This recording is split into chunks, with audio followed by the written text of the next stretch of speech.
Hey guys, welcome back to my channel Gyan Academy. मैं हूं इकबाल खान, आप देख रहे हैं मेरा यूट्यूब चैनल। दोस्तों, आज के इस वीडियो में हम बात करने वाले हैं लोकसभा चुनाव 2024 के परिणामों के बारे में। जैसा कि आप लोग देख ही रहे हैं कि लोकसभा चुनाव के परिणाम घोषित हो चुके हैं और मोदी सरकार फिर से एक सशक्त सरकार के रूप में उभर कर आई है। बीजेपी सबसे बड़ी पार्टी के रूप में उभरी है। तो चलिए हम देखते हैं। ये वीडियो आपके लिए काफी इंपॉर्टेंट होने वाला है क्योंकि ये एग्जाम पॉइंट ऑफ व्यू से काफी हेल्पफुल होगा आपके लिए। तो इस वीडियो को पूरा जरूर देखें। तो चलिए बढ़ते हैं जनादेश की तरफ। हमारा जनादेश क्या कहता है? भारत की जनता ने इस बार किसको वोटिंग की है, कितना प्रतिशत वोटिंग की है, तो इसके बारे में हम चर्चा करेंगे। सबसे पहले हम ये जान लेते हैं कि ये जो वर्तमान जो लोकसभा है जो इस गठित होगी वो 18वीं लोकसभा होगी और इसका जो रिजल्ट आ गया है वो 4 जून 2024 को घोषित हो चुका है। इसमें जो कुल मतदान है वो 66.33% कुल मतदान हुआ है, जो कि पिछले चुनाव से 1.07% कम है। जबकि 2019 में अगर हम देखें तो 2019 में 67.40% ही मतदान हुआ था। ठीक। अब देख लेते हैं 10 साल बाद किसी भी पार्टी को पूर्ण बहुमत नहीं मिला है। ना तो बीजेपी पार्टी को पूर्ण बहुमत मिला है, ना तो कांग्रेस पार्टी को मिला है, ना तो अन्य किसी पार्टी को पूर्ण बहुमत मिला है। अगर हम इनके गठबंधन की बात करें, जैसे राजग जो है वो बीजेपी का एक सहयोगी गठबंधन है। सहयोगी जितने भी दल हैं उनसे मिलकर बना हुआ है। ठीक है। तो इसको पूर्ण बहुमत मिला है, किंतु भाजपा अभी भी पूर्ण बहुमत से दूर है। ठीक है। क्योंकि भाजपा को वर्तमान में 240 सीटें ही मिली है 543 सीटों में से। क्योंकि 543 सीटों पर चुनाव हुआ है, जिसमें से बीजेपी को 240 सीटें और कांग्रेस की बात करें तो कांग्रेस को 99 सीटें 543 में से मिली हुई है। बीजेपी तीसरी बार लगातार देश की सबसे बड़ी पार्टी बनकर उभरी हुई है, क्योंकि उसने 543 में से 240 सीटें अपने नाम कर ली है। ठीक है। और वहीं कांग्रेस उन 99 सीटों पर सिमट गई है। अगर हम बात करें उत्तर प्रदेश की, तो उत्तर प्रदेश में कुल लोकसभा की 80 सीटें हैं, जिनमें से सपा को 37 सीटें मिली हुई हैं, वहीं कांग्रेस को 6 सीटें मिली हुई हैं और भाजपा ने 33 सीटों पर विजय प्राप्त की है। ठीक है। हालांकि पिछले मुकाबले बीजेपी को काफी नुकसान झेलना पड़ा है यूपी में। वहीं अगर हम बंगाल की बात करें तो बंगाल में ममता बनर्जी की पार्टी टीएमसी ने 42 सीटों में से 29 सीटों पर जीत हासिल की है। आम आदमी पार्टी की बात करें तो आम आदमी पार्टी ने दिल्ली में एक भी सीट नहीं जीती, लेकिन पंजाब में 3 सीटों पर विजय हासिल की है। अब हम मध्य प्रदेश की बात करते हैं। मध्य प्रदेश की लोकसभा में 29 सीटें हैं, जिसमें से भाजपा ने अपना परचम लहराया है सभी सीटों पर, क्लीन स्वीप किया हुआ है। ठीक है। वहीं छिंदवाड़ा, जो कि कांग्रेस का गढ़ कहा जाता था, वहां भी नकुल नाथ को हार का सामना करना पड़ा है, जो कि कमलनाथ के पुत्र हैं। मध्य प्रदेश की इंदौर सीट ने इस लोकसभा की सबसे बड़ी जीत हासिल की है। यहाँ के प्रत्याशी शंकर लालवानी ने 11.72 लाख के अंतर से जीत हासिल की हुई है। साथ ही इस सीट पर सबसे ज्यादा नोटा का प्रयोग भी हुआ है। नन ऑफ द अबव का प्रयोग हुआ है। लगभग 2,18,000 वोट नोटा को पड़े हुए हैं। देखिए, यहाँ पे हम बात कर लेते हैं जो सबसे बड़ी अगर लोकसभा जो है, तो राज्यों के हिसाब से लोकसभा में सबसे ज्यादा जो सीटें हैं वो हैं उत्तर प्रदेश में।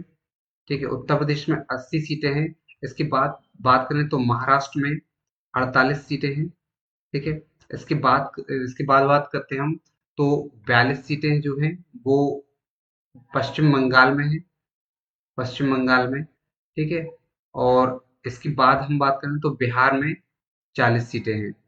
ठीक है। तो ये आपको ध्यान रखना है। ये 4 स्टेट हैं जो सबसे ज्यादा लोकसभा की सीटें रखते हैं। लोकसभा चुनाव 2024 में दूसरी सबसे बड़ी जीत जो मिली है वो असम के धुबरी जिले के रकिबुल को मिली है, जो कि कांग्रेस से बिलोंग करते हैं। ये 10 लाख वोटों के अंतर से इन्होंने अपनी सीट पर जीत दर्ज की हुई है। वहीं अगर हम महाराष्ट्र की बात करें तो महाराष्ट्र की 48 लोकसभा की सीटों पर उद्धव ठाकरे को बड़ी सफलता मिली हुई है।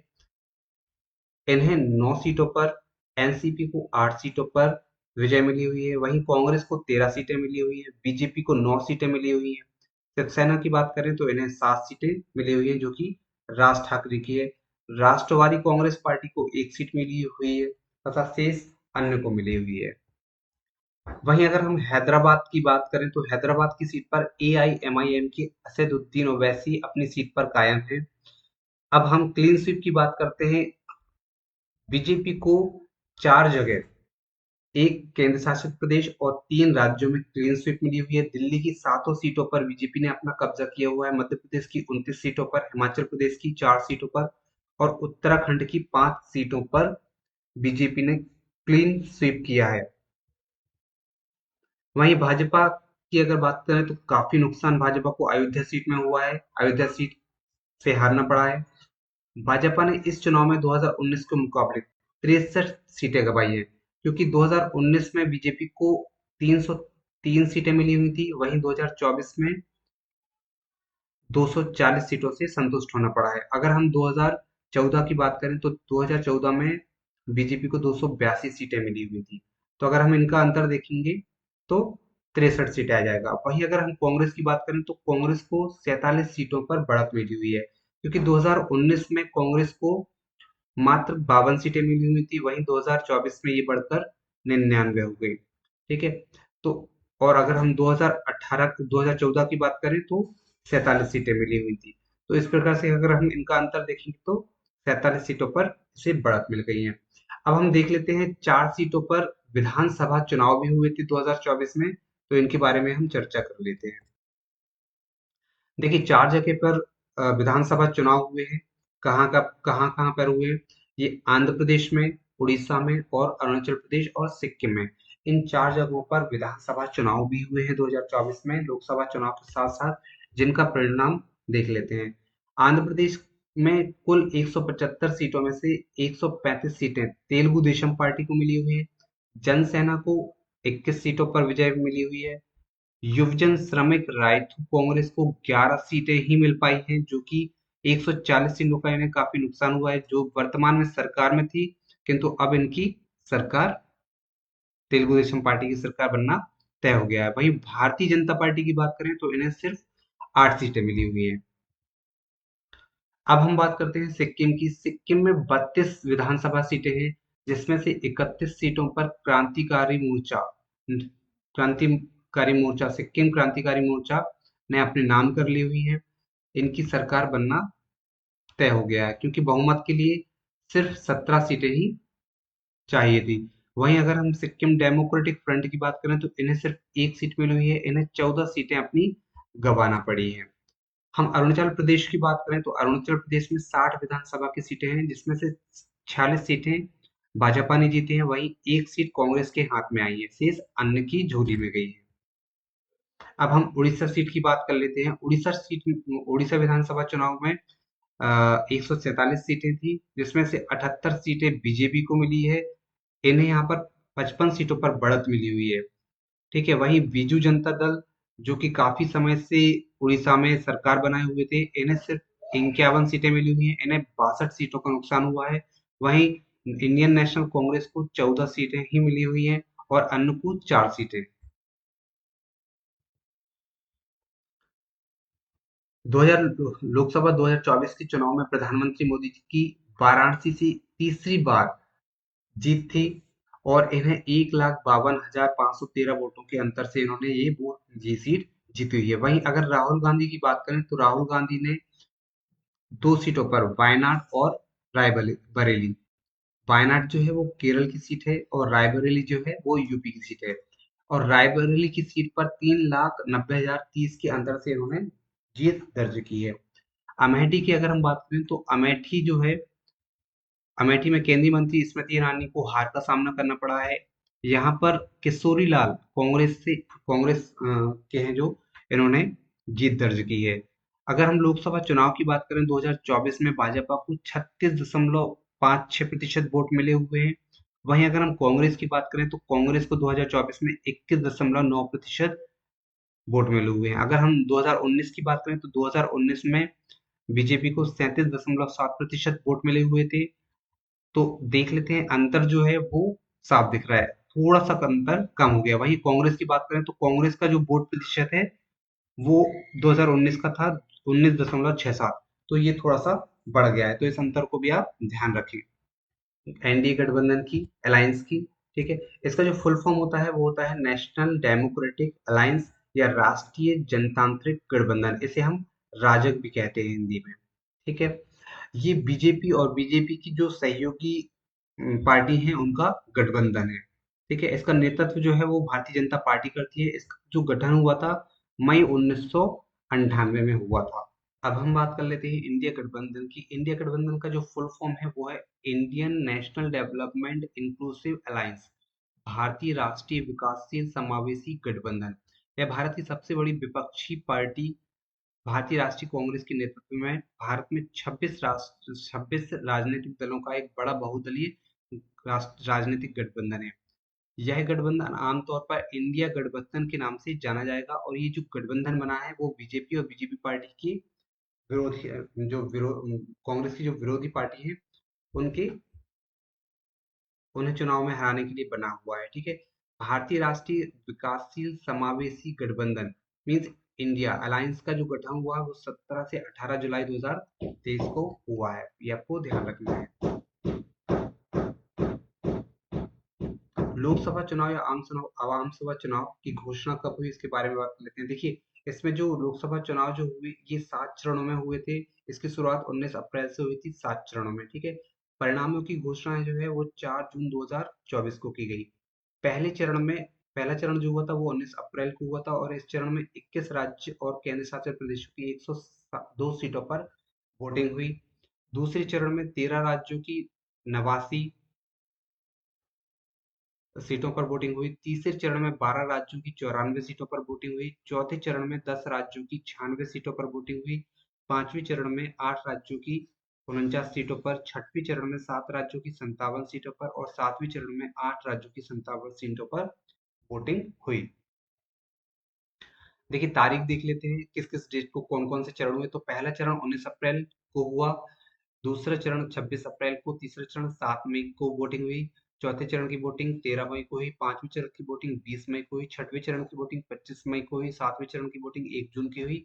और इसके जो परिणाम है वो 4 जून 2024 को घोषित कर दिए गए, जिसमें एनडीए पार्टी को सबसे ज्यादा वोट मिली हुई है। एनडीए को सबसे ज्यादा वोट मिली हुई, वही बीजेपी पार्टी सबसे बड़ी पार्टी बनकर उभरी हुई है, जिसमें बीजेपी को 240 सीटें और कांग्रेस की बात करें तो कांग्रेस को 99 सीटें मिली हुई है।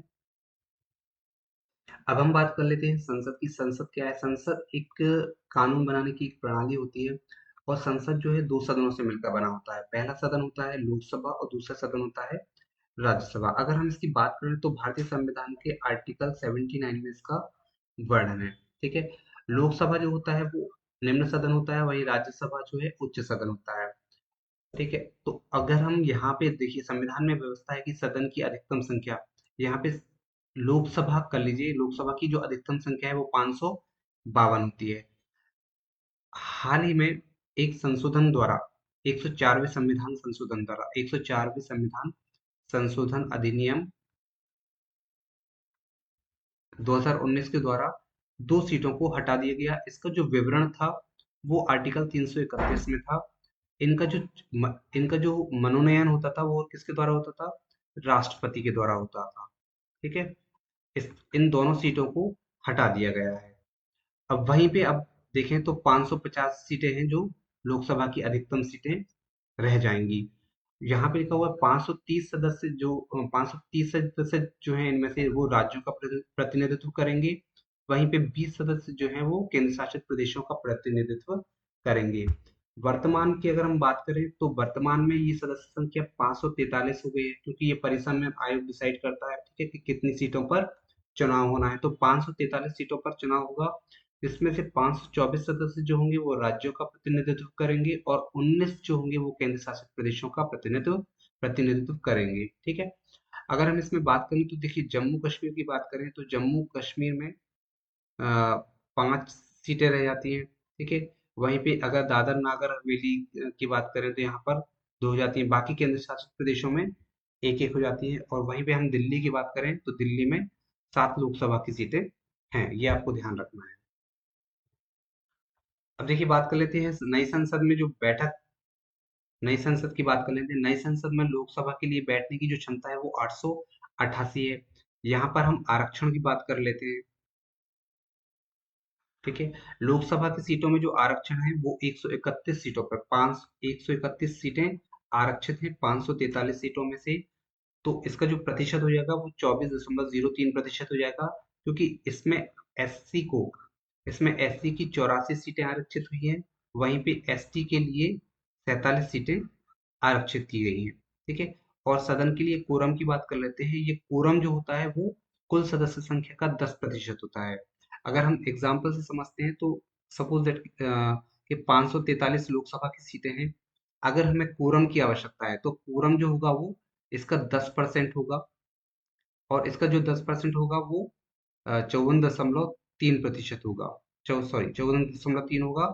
इट मीन्स कि 55 सीटें सदन की कार्यवाही के लिए जरूरी है। ठीक है, अगर लोकसभा की बात करें, लोकसभा जब तक कि जल्दी भंग ना हो जाए अपनी पहली बैठक के लिए नियुक्त तिथि से 5 साल तक कार्य करती है। इट मीन्स जो इसका लोकसभा का जो कार्यकाल होता है वो 5 वर्ष होता है अपनी प्रथम बैठक से। देखिए आगामी जो चुनाव हुए हैं, लोकसभा चुनाव जो 2024 हुए, इसमें जो मतदाताओं की जो संख्या है वो 97 करोड़, 97 करोड़, एक आ, 1 अरब 40 करोड़ जनसंख्या में से 97 करोड़ जो ऐसे लोग थे जो मतदाता थे। ठीक है, और 85 वर्ष से अधिक उम्र के मतदाताओं को अपने घर से मतदान करने की अनुमति होगी। जो 85 वर्ष की एज पूरी कर चुका है वो अपने घर से मतदान कर सकता है। वहीं विकलांग जो 40% जो हैंडीकैप्ड हैं जो, तो वो भी अपने घर से मतदान कर सकते हैं।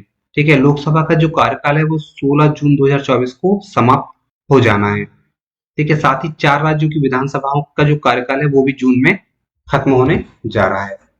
देखिए वरिष्ठ नागरिक की बात करें जो 85 वर्ष की आयु पूरी कर चुके हैं, वहीं दिव्यांगजन ये घर से ही वोट करेंगे। कुल जो मतदाता पंजीकृत मतदाताओं की संख्या है वो 96.8 करोड़ है। इनमें से अगर बात करें तो मेल जो है वो 49.72 करोड़ है। वहीं फीमेल की बात करें तो 47.1 करोड़ महिलाएं हैं। राजीव कुमार जो है वो चीफ इलेक्शन कमिश्नर है। ठीक है, और मतदाताओं के बीच लिंग अनुपात में उल्लेखनीय सुधार हुआ है, इन्होंने ये कहा है। और प्रति हजार पुरुषों पर 948 महिलाएं हो गई, यह देखते हुए कि 12 राज्यों में पुरुषों की तुलना में महिलाएं अधिक हैं। ये आपको ध्यान रखना है। आम चुनाव में पहली बार 85 वर्ष से अधिक आयु के लोग और साथ ही 40% से अधिक विकलांग लोगों को अपने घर से वोट डालने को मिला हुआ है। 85 लाख पंजीकृत मतदाता ऐसे हैं जो 85 वर्ष की आयु पूरी कर चुके हैं। वहीं विकलांगों की अगर संख्या की बात करें तो इनकी संख्या 88.4 लाख है। मतदाता सूची में 100 वर्ष की आयु पूरी करने वाले 21.18 लोग हैं जो 100 वर्ष की आयु पूरी कर चुके हैं। अगर हम टैगलाइन की बात करें तो 2024 की जो चुनाव की टैगलाइन है वो है चुनाव का पर्व देश का गर्व। ये आपको ध्यान रखना है। देखिए भारतीय निर्वाचन आयोग के आमंत्रण पर 23 देशों के चुनाव प्रबंधन निकायों के 75 अंतरराष्ट्रीय आगंतुक भारत में आए और उन्होंने दुनिया के सबसे बड़े चुनाव को देखा। अब हम कर लेते हैं भारतीय निर्वाचन आयोग की बात। भारतीय निर्वाचन आयोग एक स्वायत्त संवैधानिक निकाय है जो कि भारत में संघ और राज्य की चुनाव प्रक्रियाओं का संचालन करता है। यह देश में लोकसभा, राज्यसभा, राज्य की विधानसभाओं, राष्ट्रपति और उपराष्ट्रपति के चुनाव का संचालन करता है। 2 प्रकार से मतदान होता है, एक प्रत्यक्ष मतदान होता है और एक अप्रत्यक्ष मतदान होता है। ठीक है, अगर हम इसमें प्रत्यक्ष मतदान की बात करें तो प्रत्यक्ष मतदान जो होता है वो लोकसभा के लिए होता है और राज्य की विधानसभाओं के लिए होता है। ठीक है, बाकी अगर हम बात करें राष्ट्रपति, उपराष्ट्रपति के लिए अप्रत्यक्ष चुनाव होते हैं। ठीक है, ये भी आपको ध्यान रखना है। अगर हम इसके वर्णन की बात करें तो संविधान के अनुच्छेद 324 के से 329 में भारतीय निर्वाचन आयोग का वर्णन है। भाग 15 में, और इसकी स्थापना जो हुई थी 25 जनवरी 1950 को हुई थी। ठीक है, अगर हम इसमें सदस्य संख्या की बात करें तो इसमें एक अध्यक्ष होता है और 2 अन्य सदस्य होते हैं। इन दो जो सदस्य हैं ये 1989 में जुड़े हुए थे। वहीं यहाँ पर अगर हम वयस्क मताधिकार की बात करें तो इसे 61वें संविधान संशोधन के द्वारा, अधिनियम के द्वारा 1989 में ये जो मताधिकार है 21 वर्ष से 18 वर्ष कर दिया गया था। अब 18 वर्ष के लोग वोटिंग कर सकते हैं। हमारा पहला क्वेश्चन है 2024 का लोकसभा चुनाव किस क्रम का लोकसभा चुनाव है? तो ये जो है 16वां है, 17वां है, 18वां है या 19वां है? तो इसका जो राइट आंसर हो जाएगा वो हो जाएगा 18वां। ये 18वें क्रम का लोकसभा चुनाव है। ठीक है। नेक्स्ट है 2024 का लोकसभा चुनाव कुल कितने चरणों में होना है? तो ये 7 फेजेस में होना है। एमपी के जो चुनाव हुए हैं वो 4 चरणों में कंप्लीट हुए हैं। वहीं भारत की बात करूं तो ये 7 चरणों में कंप्लीट हुए हैं। 2024 में होने वाले चुनाव लोकसभा चुनाव की घोषणा चुनाव आयोग के द्वारा किस तारीख को की गई? तो चुनाव आयोग की जो घोषणा है वो 16 मार्च 2024 को कर दी गई थी लोकसभा चुनाव के द्वारा, सॉरी, निर्वाचन आयोग के द्वारा। 17वीं लोकसभा चुनाव का जो कार्यकाल है वो कब समाप्त हो जाएगा? तो इसका जो कार्यकाल है 16 जून 2024 को समाप्त हो जाना है। नेक्स्ट 2024 में होने वाले 18वीं लोकसभा चुनाव के चुनाव गणना की घोषणा कब की जाएगी? तो जो घोषणा है वो 4 जून 2024 को हो चुकी है। नेक्स्ट है वर्तमान में कुल कितनी राष्ट्रीय पार्टियां हैं? तो वर्तमान में कुल 6 राष्ट्रीय पार्टियां हैं और 57 जो हैं वो राज्य पार्टियां हैं। ठीक है। देखिए 6 राष्ट्रीय पार्टियां हैं, 57 राज्य पार्टियां हैं और अन्य गैर मान्यता प्राप्त जो हैं वो 2764 है। इनमें से कौन कौन सी हैं? तो हम देख लेते हैं। कम्युनिस्ट पार्टी, अ, बहुजन समाज पार्टी, बीजेपी, कांग्रेस, आम आदमी पार्टी और नेशनल पीपल्स पार्टी। ये 6 पार्टियां हैं जो राष्ट्रीय पार्टियां हैं। लोकसभा चुनाव कुल कितनी सीटों के लिए हुआ है? तो ये 543 सीटों पर हुआ है। ठीक है, इसको हम हटा देते हैं। नेक्स्ट है इस लोकसभा का प्रथम फेज या चरण किस तारीख को हुआ था? तो 19 अप्रैल 2024 को इसका प्रथम फेज हुआ था और लास्ट जो फेज हुआ था वो 1 जून 2024 को हुआ था। इस 2024 लोकसभा का अंतिम फेज या चरण किस तारीख को हुआ था? तो इसका जो राइट आंसर हो जाएगा वो जाएगा 1 जून।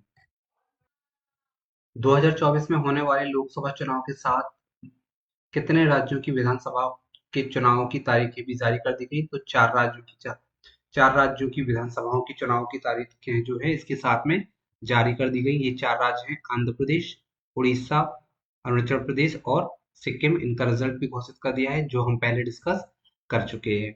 भारत में वर्तमान में कितने लोकसभा निर्वाचन क्षेत्र हैं? तो 543 निर्वाचन क्षेत्र है। अगर हम अधिकतम की बात करते हैं तो इसका राइट आंसर हो जाएगा 550। ठीक है। नेक्स्ट संसद में कितने सदन होते हैं? तो संसद में 2 सदन होते हैं, लोकसभा और राज्यसभा। संसद की बात करें तो आर्टिकल 79 में इसका वर्णन है। वहीं हम लोकसभा की बात करें तो लोकसभा का जो वर्णन है वो आर्टिकल 81 में है। अगर राज्यसभा की बात करें तो राज्यसभा का जो वर्णन है वो आर्टिकल 80 में है। लोकसभा को भंग करने की शक्ति किसके पास है? लोकसभा को भंग करने की शक्ति राष्ट्रपति के पास है। नेक्स्ट है लोकसभा का जनक किसे कहा जाता है? तो लोकसभा का जनक जो है लोकसभा के प्रथम अध्यक्ष जीवी महाबलंकर को कहा जाता है। नेक्स्ट है मूल संविधान में लोकसभा की सदस्य संख्या क्या थी? तो मूल संविधान की अगर हम बात करें तो मूल संविधान में 500 सदस्य संख्या थी। कोई विधेयक धन विधेयक है अथवा नहीं, इसका निर्धारण किसके द्वारा किया जाता है? तो इसका निर्धारण जो है वो लोकसभा अध्यक्ष के द्वारा किया जाता है। नारी बंधन अधिनियम 2023 के तहत लोकसभा में महिलाओं के लिए कितने प्रतिशत सीट आरक्षित करने का प्रावधान किया गया है? तो इसका राइट आंसर हो जाएगा 33%, 33%। नेक्स्ट लोकसभा का गठन पहली बार कब किया गया था? तो इसका जो गठन है वो किया गया था 13 अप्रैल 1952 को। नेक्स्ट है लोकसभा की प्रथम, यहाँ पे महिला कर रहे हैं, महिला अध्यक्ष कौन थी? तो इसका जो राइट आंसर हो जाएगा मीरा कुमारी। ये सासाराम बिहार से बिलोंग करती है। लोकसभा की अधिकतम संख्या क्या है? लोकसभा की जो अधिकतम संख्या है वो 550 है। पहले 552 थी, लेकिन इसमें से 2 माइनस कर दी गई क्योंकि एंग्लो इंडियन की जो 2 सीटें हैं, जो राष्ट्रपति के द्वारा मनोनीत की जाती थी, राष्ट्रपति के द्वारा मनोनीत की जाती थी, इसे हटा दिया गया। इसका जो वर्णन था वो आर्टिकल 331 में वर्णन था। इसे 104वें संविधान संशोधन अधिनियम 2019 के द्वारा हटा दिया गया है। और वर्तमान में जो लोकसभा चुनाव हुए वो 543 सीटों पर हुए हैं। एक वर्ष में लोकसभा के कितने सत्र होते हैं? तो एक वर्ष में लोकसभा के 3 सत्र होते हैं। कौन कौन से होते हैं? बजट सत्र, मानसून सत्र और शीतकालीन सत्र। लोकसभा में प्रथम सत्र कब आयोजित किया गया था? तो इसका राइट आंसर हो जाएगा 13 मई 1952 को इसका प्रथम सत्र आयोजित किया गया था।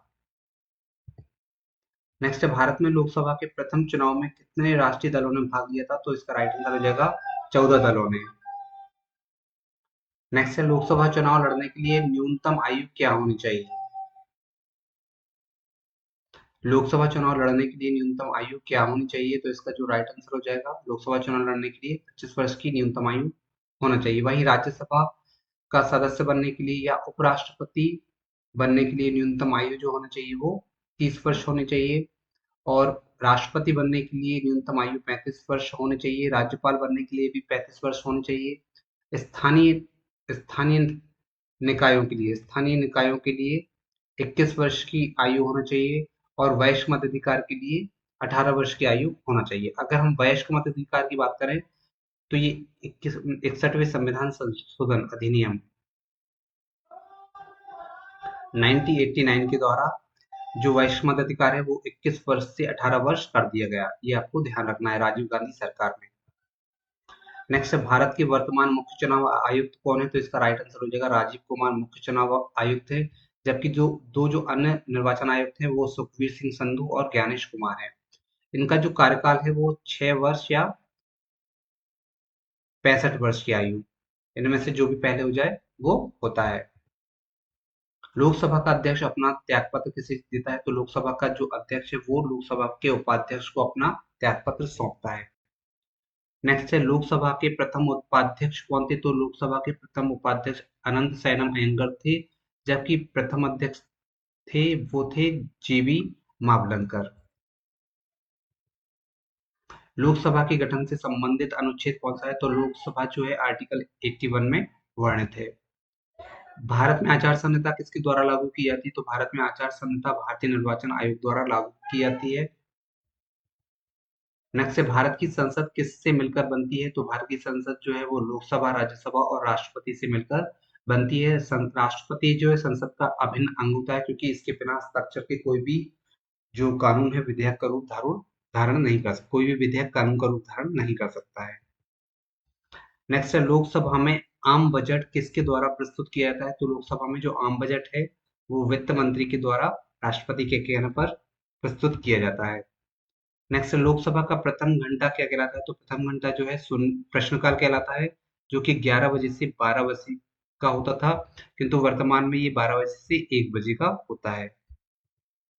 नेक्स्ट है, लोकसभा चुनाव 2024 में भाजपा को कुल कितनी सीटें प्राप्त हुई है? तो भाजपा को 543 में से 240 सीटें प्राप्त हुई है।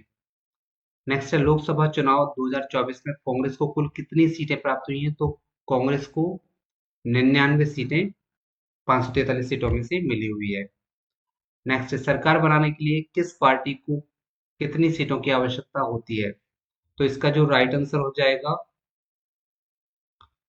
लोकसभा की कुल सीटों का 50% प्लस 1। ठीक है, मतलब 543 सीटों में से अगर हम भाग दे दें और प्लस 1 जोड़ दें तो ये आ जाएगा, तो लगभग ये 272 हो जाती है। नेक्स्ट है, लोकसभा 2024 के चुनाव के परिणाम आने के बाद कितनी सीटों की मतगणना की गई? तो लोकसभा की जो चुनाव है वो 4 जून 2024 को घोषित किए गए और जो कुल मतगणना है वो 542 सीटों पे हुई, क्योंकि सूरत की जो विधानसभा सीट थी वो सूरत में जो भाजपा के उम्मीदवार थे मुकेश दलाल निर्विरोध निर्वाचित हो गए और इसके बाद जो मतगणना हुई 542 सीटों पर ही हुई है। नेक्स्ट है 2019 के लोकसभा के चुनाव में भाजपा ने कुल कितनी सीटें प्राप्त की हैं। तो इसका जो 2019 की बात की है तो 2019 में 300 सीटें प्राप्त की थी, और अगर हम 2014 की बात करें तो 282 सीटें बीजेपी को मिली हुई थी। ठीक है, जैसे आप देख सकते हैं। अगर ये वीडियो आपको पसंद आया तो प्लीज इसे लाइक करें, शेयर करें, सब्सक्राइब करें। जय हिंद, जय भारत।